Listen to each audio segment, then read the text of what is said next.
ಇತ್ತೀಚೆಗಷ್ಟೇ ನಾವು ಬೆಂಗಳೂರು ದಕ್ಷಿಣ ಜಿಲ್ಲೆಯ ಬಿಡದಿಯಲ್ಲಿ ರೈತರ ಆಕ್ರೋಶವನ್ನ ಕಣ್ಣಾರೆ ಕಂಡಿದ್ವಿ. ಟೌನ್ಶಿಪ್ ವಿರುದ್ಧ ರೈತರ ತಾಳ್ಮೆಯ ಕಟ್ಟೆ ಒಡೆದಿತ್ತು. ಜಮೀನಿನ ಸರ್ವೆಗೆ ಬಂದ ಅಧಿಕಾರಿಗಳನ್ನ ಗ್ರಾಮಸ್ಥರು ಪೊರಕೆ ಕಲ್ಲುಗಳಿಂದ ಅಟ್ಟಾಡಿಸಿಕೊಂಡು ಹೊಡೆದಿದ್ರು. ರೈತರ ಈ ಉಗ್ರಾವತಾರ ಕಂಡು ರಾಜ್ಯ ಸರ್ಕಾರವೇ ಬೆಚ್ಚಿಬಿದ್ದಿತ್ತು. ರೈತರ ಆವೇಶ ಆಕ್ರೋಶಗಳಿಗೆ ಮಣಿದ ರಾಜ್ಯ ಸರ್ಕಾರ ಬಲವಂತದ ಭೂಸ್ವಾಧೀನದಿಂದ ಹಿಂದೆ ಸರಿಯಿತು. ಬಿಡದಿ ಹೋರಾಟದ ಈ ಕಾವು ಹಾರುವ ಮುನ್ನವೇ ರೈತರ ಮತ್ತೊಂದು ಹೋರಾಟಕ್ಕೆ ಭತ್ತದ ನಾಡು ಕೊಪ್ಪಳ ಸಾಕ್ಷಿಯಾಗಿದೆ. ಈ ರೈತರ ಸಂಗ್ರಾಮ ಏನು ಅನ್ನೋದು ನೋಡೋಣ. ನಮಸ್ಕಾರ ವೀಕ್ಷಕರೇ, ದ ಫೆಡರಲ್ ಕರ್ನಾಟಕದ ಫೋಕಸ್ ಪುಲ್ಲರ್ಗೆ ಸ್ವಾಗತ. ನಾನು ಚಂದ್ರಪ್ಪ. ಕೊಪ್ಪಳ ತಾಲೂಕಿನ ಬಸಾಪುರದಲ್ಲಿ ಸ್ಥಾಪನೆಯಾಗ್ತಾ ಇರುವ ಬುಲ್ಡೋಟಾ ಸ್ಟೀಲ್ ಅಂಡ್ ಪವರ್ ಲಿಮಿಟೆಡ್ ಸುಮಾರು 44 ಎಕರೆ ವಿಸ್ತೀರ್ಣದ ಐತಿಹಾಸಿಕ ಬಸಾಪುರ ಕೆರೆಯನ್ನು ಸ್ವಾಧೀನ ಮಾಡಿಕೊಂಡಿದೆ.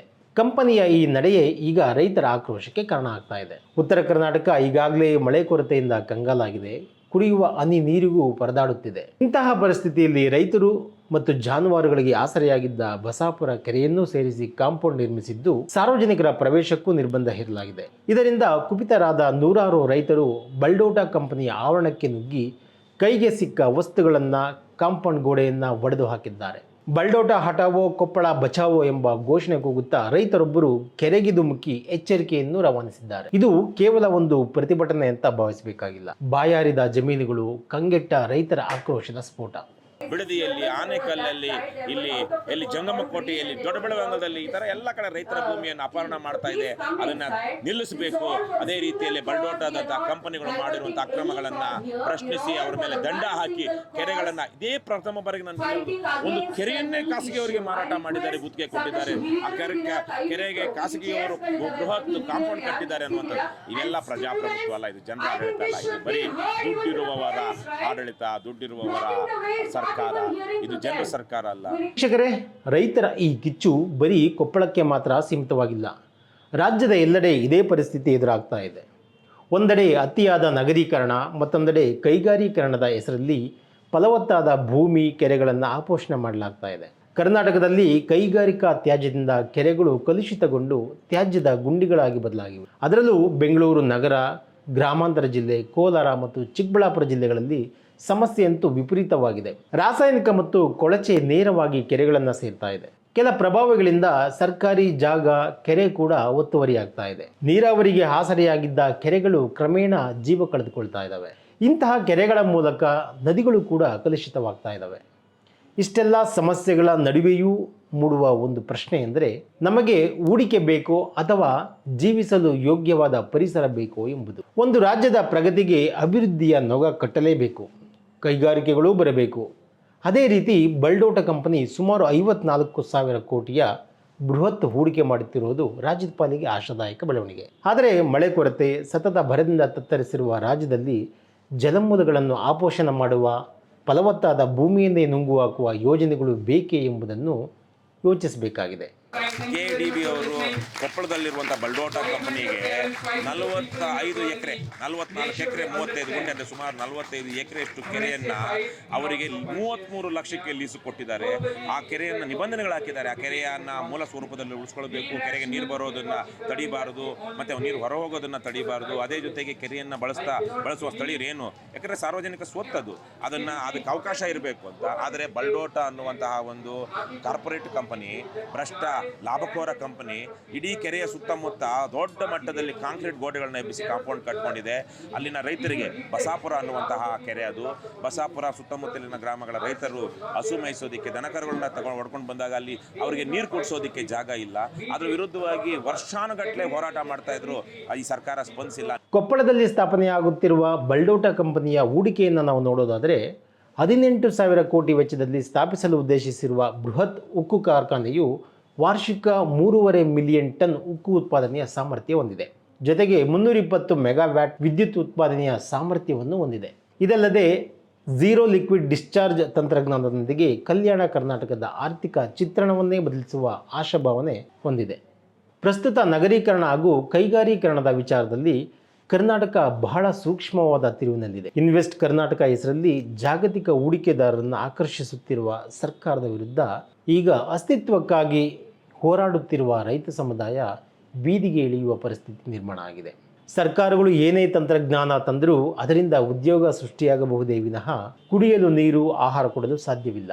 ತಂತ್ರಜ್ಞಾನ ಮತ್ತು ಕೈಗಾರಿಕೆ ಬೆಳೆಯಲು ಪರಿಸರವನ್ನು ಬಲಿ ಕೊಡುವುದು ಔಚಿತ್ಯವಲ್ಲ. ಯಾವುದೇ ಕಾರ್ಖಾನೆಗಳು ಸ್ಥಾಪನೆಗೂ ಮುನ್ನ ಝೀರೋ ಲಿಕ್ವಿಡ್ ಡಿಸ್ಚಾರ್ಜ್ ಅಂತಲೇ ಪೇಪರ್ ಮೇಲೆ ಬರೀತವೆ. ಆದರೆ ವಾಸ್ತವದಲ್ಲಿ ನಿಯಮಗಳನ್ನು ಪಾಲಿಸುತ್ತಿವೆಯೇ ಎಂಬುದು ಮುಖ್ಯ. ಬಲ್ಡೋಟ ಕಂಪನಿ ಆರಂಭದಿಂದ ಏನೆಲ್ಲ ಅನುಕೂಲಗಳು ಇರಲಿವೆ ಎಂಬುದನ್ನು ಇಲ್ಲಿ ನೋಡೋಣ. MSPL ಮೂಲಕ ಗಣಿಗಾರಿಕೆ ಮತ್ತು ನವೀಕರಿಸಬಹುದಾದ ಇಂಧನ ಕ್ಷೇತ್ರದಲ್ಲಿ ದಶಕಗಳಿಂದ ಗುರುತಿಸಿಕೊಂಡಿರುವ ಬಲ್ಡೋಟ ಗ್ರೂಪ್ ಈಗ ನೇರವಾಗಿ ಉಕ್ಕು ತಯಾರಿಕಾ ರಂಗಕ್ಕೆ ಧುಮುಕಿದೆ. ಅದಿರಿನ ಗಣಿಗಾರಿಕೆಯ ಅನುಭವ ಹಾಗೂ ಸಂಪನ್ಮೂಲ ನಿರ್ವಹಣೆಯ ಬಲದ ಮೇಲೆ ಸ್ಥಾಪನೆ ಮಾಡ್ತಾ ಇರುವ ಈ ಘಟಕ ಸುಸ್ಥಿರ ಬೆಳವಣಿಗೆಯಲ್ಲಿ ಹೊಸ ಮೈಲಿಗಲ್ಲಾಗಲಿದೆ. ಬೃಹತ್ ಉಕ್ಕು ಘಟಕಗಳಿಗೆ ನಿರಂತರ ವಿದ್ಯುತ್ ಸರಬರಾಜು ಅತ್ಯಗತ್ಯ. ಇದನ್ನು ಗಮನದಲ್ಲಿ ಇಟ್ಟುಕೊಂಡೇ ಬಲ್ಡೋಟ ಕಂಪನಿ 220 ಮೆಗಾವ್ಯಾಟ್ ಸಾಮರ್ಥ್ಯದ ಸ್ವಂತ ವಿದ್ಯುತ್ ಸ್ಥಾವರ ಹಾಗೂ 100 ಮೆಗಾವ್ಯಾಟ್ ಸೌರ ವಿದ್ಯುತ್ ಯೋಜನೆಯನ್ನು ಅಳವಡಿಸಿಕೊಳ್ತಾ ಇದೆ. ಒಟ್ಟು 320 ಮೆಗಾವ್ಯಾಟ್ ವಿದ್ಯುತ್ ಉತ್ಪಾದನಾ ಸಾಮರ್ಥ್ಯವು ಪ್ಲಾಂಟ್ನ ಸುಗಮ ಕಾರ್ಯಾಚರಣೆಗೆ ಬೆನ್ನೆಲುಬಾಗಲಿದೆ. ಪರಿಸರ ಸಂರಕ್ಷಣೆಗೆ ವಿಶೇಷ ಒತ್ತು ನೀಡಿರುವ ಈ ಯೋಜನೆಯಲ್ಲಿ ಝೀರೋ ಲಿಕ್ವಿಡ್ ಡಿಸ್ಚಾರ್ಜ್ ತಂತ್ರಜ್ಞಾನ ಬಳಸಿಕೊಳ್ಳಲಾಗ್ತಾ ಇದೆ. ಜಾಗತಿಕ ಮಟ್ಟದಲ್ಲಿ ಇಂಗಾಲದ ಹೊರಸೂಸುವಿಕೆ ತಗ್ಗಿಸುವ ಗುರಿಯನ್ನು ಈ ಬಲ್ಡೋಟ ಕಂಪನಿ ಹೊಂದಿದೆ. ಪರಿಸರ ಸ್ನೇಹಿ ಉತ್ಪಾದನೆಗೂ ಇದು ಮಾದರಿಯಾಗಲಿದೆ. ಕೊಪ್ಪಳ ಮತ್ತು ಸುತ್ತಮುತ್ತಲಿನ ಜಿಲ್ಲೆಗಳಲ್ಲಿ ಸಾವಿರಾರು ನೇರ ಮತ್ತು ಪರೋಕ್ಷ ಉದ್ಯೋಗಾವಕಾಶಗಳು ಸೃಷ್ಟಿಯಾಗಲಿವೆ. ಸ್ಥಳೀಯ ಸಣ್ಣ ಮತ್ತು ಮಧ್ಯಮ ಪ್ರಮಾಣದ ಕೈಗಾರಿಕೆಗಳು, ಸಾರಿಗೆ ವಲಯ ಹಾಗೂ ಸೇವಾ ವಲಯಕ್ಕೆ ಈ ಬೃಹತ್ ಹೂಡಿಕೆಯು ಹೊಸ ಆವೇಗ ನೀಡಲಿದೆ. 3.5 ಮಿಲಿಯನ್ ಟನ್ ಉತ್ಪಾದನಾ ಸಾಮರ್ಥ್ಯದೊಂದಿಗೆ ಕಾರ್ಯಾರಂಭ ಮಾಡುತ್ತಿರುವ ಈ ಯೋಜನೆಯನ್ನು ಮುಂದಿನ ದಿನಗಳಲ್ಲಿ 10.5 ಮಿಲಿಯನ್ ಟನ್ಗೆ ವಿಸ್ತರಿಸುವ ಬೃಹತ್ ಯೋಜನೆ ಕಾರ್ಖಾನೆಯ ಮುಂದಿದೆ. ದಕ್ಷಿಣ ಭಾರತದ ಅತಿ ದೊಡ್ಡ ಉಕ್ಕು ಉತ್ಪಾದನಾ ಕೇಂದ್ರಗಳಲ್ಲಿ ಒಂದಾಗಿ ಕೊಪ್ಪಳ ಹೊರಹೊಮ್ಮಲಿದೆ. ಇದು ಪೂರ್ಣಗೊಂಡರೆ ದಕ್ಷಿಣ ಭಾರತದ ಅತಿ ದೊಡ್ಡ ಉಕ್ಕು ಉತ್ಪಾದನಾ ಕೇಂದ್ರಗಳಲ್ಲಿ ಒಂದಾಗಿ ಕೊಪ್ಪಳ ಹೊರಹೊಮ್ಮಲಿದೆ. ಬಲ್ಡೋಟ ಉಕ್ಕು ಕಾರ್ಖಾನೆ ಸ್ಥಾಪನೆ ವಿರುದ್ಧ ಸ್ಥಳೀಯರ ಪ್ರತಿಭಟನೆಗೆ ಪ್ರಮುಖ ಕಾರಣಗಳೇನು? ಹೀಗಿರುವಾಗ ಬಲ್ಡೋಟ ಉಕ್ಕು ಕಾರ್ಖಾನೆ ಸ್ಥಾಪನೆ ವಿರುದ್ಧ ಸ್ಥಳೀಯರು ತೀವ್ರ ಪ್ರತಿಭಟನೆಗೆ ಇಳಿದಿದ್ದಾರೆ. ಅದಕ್ಕೆ ಪ್ರಮುಖ ಕಾರಣಗಳನ್ನು ನೋಡೋದಾದರೆ, ಕೊಪ್ಪಳದಲ್ಲಿ ಬಲ್ಡೋಟ ಸ್ಟೀಲ್ ಮತ್ತು ಪವರ್ ಲಿಮಿಟೆಡ್ ಕಾರ್ಖಾನೆಯ ಸ್ಥಾಪನೆ ವಿರೋಧಿಸಿ ಸ್ಥಳೀಯ ರೈತರು, ಸಾರ್ವಜನಿಕರು ಮತ್ತು ಗವಿಮಠದ ಶ್ರೀಗಳ ನೇತೃತ್ವದಲ್ಲಿ ಬೃಹತ್ ಹೋರಾಟ ನಡೀತಾ ಇದೆ. ಸ್ಥಳೀಯರು ಈ ಬೃಹತ್ ಯೋಜನೆ ವಿರೋಧಿಸಲು ಕೆಲವೊಂದು ಕಾರಣಗಳಿವೆ.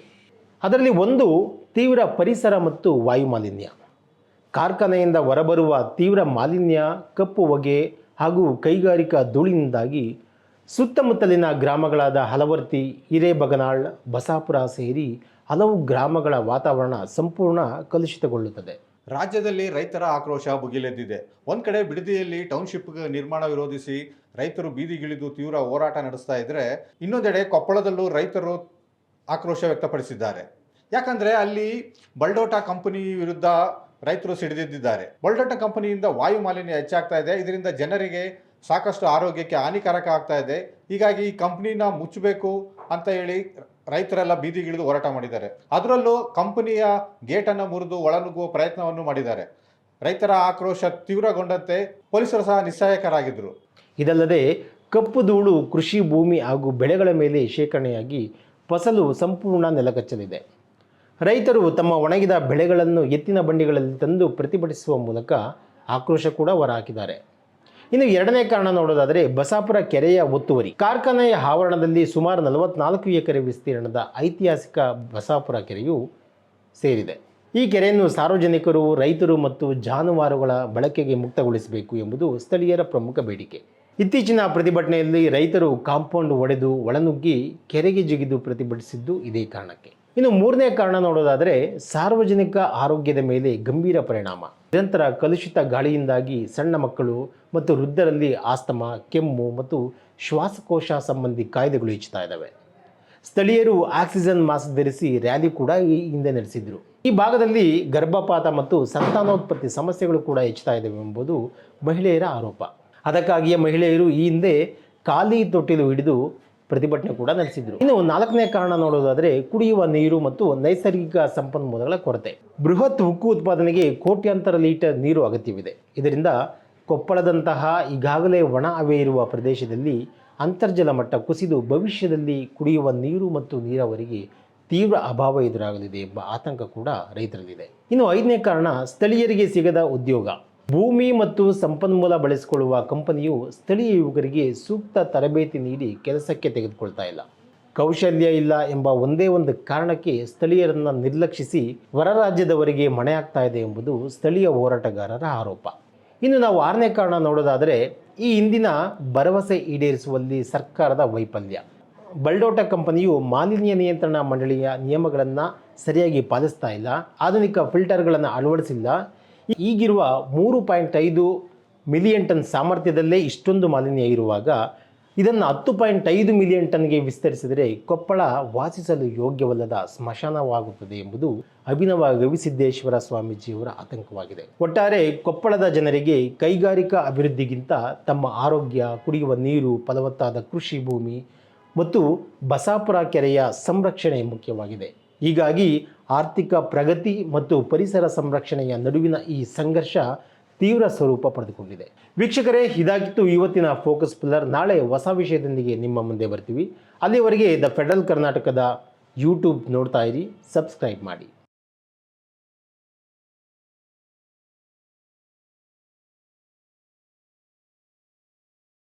ಹೆಚ್ಚಿನ ಸುದ್ದಿ ಅಪ್ಡೇಟ್ಗೆ ಈಗಲೇ the federal Karnataka YouTube page ಅನ್ನು ಸಬ್ಸ್ಕ್ರೈಬ್ ಮಾಡಿ.